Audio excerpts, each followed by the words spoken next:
Allez-y, monsieur Mouton. Voilà, parce que là, comme je disais, donc j'ai écrit un ouvrage, Cosmogénèse Kamite, tome 3, comment les divinités africaines ont été transmuées en saints chrétiens. Ici, vous avez un document qui a été fait par, l'Église elle-même, qui reconnaît que des textes égyptiens ont été traduits dans les textes de Proverbes. Et on vous dit quel sage africain a fait l'objet donc de cet emprunt. Ici, vous avez des textes. Oh, votre Dieu est le Dieu unique, il n'y en a nul autre à part vous.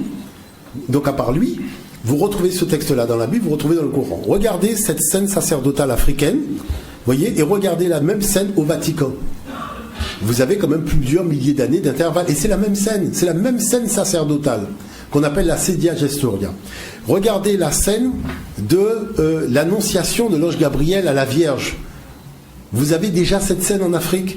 Et vous voyez que Djibouti, qui est repris sous l'ange Gabriel, fait la même scène. Regardez la Vierge.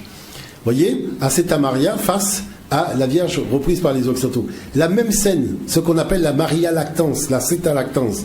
Elle allait son fils divin, qu'elle a eu le 25 décembre.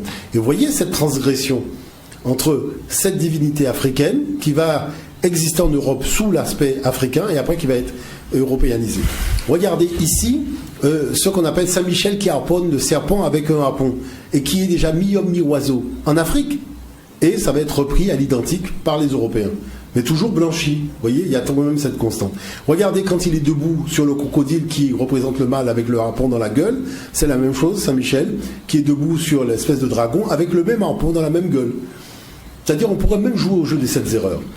Et toutes ces iconographies-là existent. Regardez le Fils de Dieu, c'est avec le cœur surmonté de la croix qu'on écrit son nom.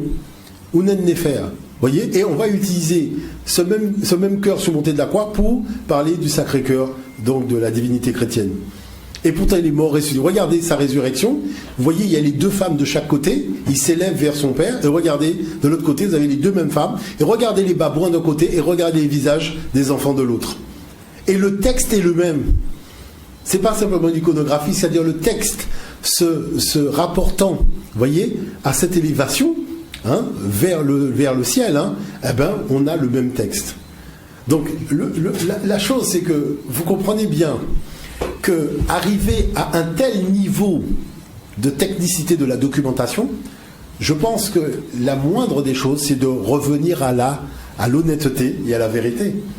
C'est-à-dire, c'est une tradition africaine que les Européens qui n'avaient pas de tradition, qui étaient des polythéistes, c'est valable pour les Grecs et pour les Romains, vous voyez, ont repris et ont acclimaté à leur culture patriarcale. Parce qu'à l'époque, c'était une culture matriarcale. Mais ce qu'il faut souligner, et qui est quand même somme toute important, c'est que toutes les statuettes humaines de la préhistoire sont des femmes. Peu importe le pays où elles ont été trouvées. C'est ce qu'on appelle les déesses mères de la préhistoire. Donc les vierges noires de la préhistoire. Vous voyez ce que je veux dire par là ? C'est-à-dire qu'il y a toujours eu cette notion que la divinité suprême, elle est masculin et féminin. Vous voyez ? Et c'est les patriarcaux qui vont lui enlever cette dimension féminine en gardant que la dimension masculine. Mais regardez l'univers. L'univers dit que c'est seulement le féminin qui multiplie le masculin. C'est-à-dire que si vous n'avez pas un féminin, vous n'aurez jamais la duplication du masculin. Donc ce qui veut bien dire que c'est par le... Même quand on voit bien, à faire en sorte que lorsque demain nous irons au grand concert des nations, que nous ne soyons pas les répétiteurs de la tradition religieuse des autres. C'est-à-dire, c'est pas parce qu'on a été colonisé par les Arabes qu'on va dire ce que les Arabes disent, ou colonisé par les Européens, qu'on va dire ce que les Européens disent. Il faut que les personnes d'ascendance africaine soient conscientes qu'elles ont eu l'héritage premier. C'est-à-dire ce qu'on appelle les fondations de la maison, ce qu'on appelle les racines de l'arbre. Et ces racines de l'arbre ont donné un tronc. Et ce tronc a donné des branches. Les branches, c'est qu'on a voulu partager cette connaissance avec d'autres peuples. Le jour où ces peuples-là se sont organisés en puissance, ils ont organisé des dieux géopolitiques. Et nous sommes prisonniers de cette géopolitique parce que nous avons été esclavagisés, parce que nous avons été colonisés. Mais il y a un temps pour tout. Il y a un temps pour être réduit en esclavage, mais il y a un temps pour pouvoir en sortir. Parce que je vais vous dire une chose, au final. Il s'est passé un phénomène en 1848. Et il faut bien comprendre ce qui s'est passé. Avant 1848, nous étions dans une plantation. Après, la plantation, on l'a fait rentrer dans nous. Donc nous nous retrouvons avec cette plantation à l'intérieur de nous maintenant, qui limite notre champ de réflexion et qui nous empêche de voir la lumière, même quand on voit bien qu'il y a quelque chose au bout du tunnel. Mais on doute de cette présence de cette lumière, parce que la plantation, elle est rentrée en nous. Donc on était dans la plantation, on n'est pas sorti, non, c'est un tour de pirouette, on l'a fait rentrer en nous.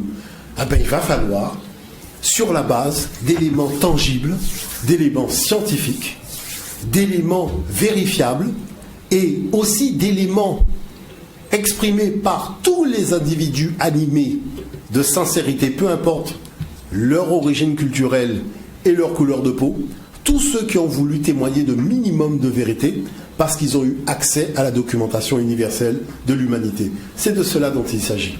Voyez, il ne s'agit pas d'être ni contre les autres, ni avec les autres. Il s'agit simplement de faire une place à la lumière et que la lumière puisse avoir véritablement son cheminement dans l'univers pour que l'univers puisse partir sur de nouvelles bases. Merci beaucoup.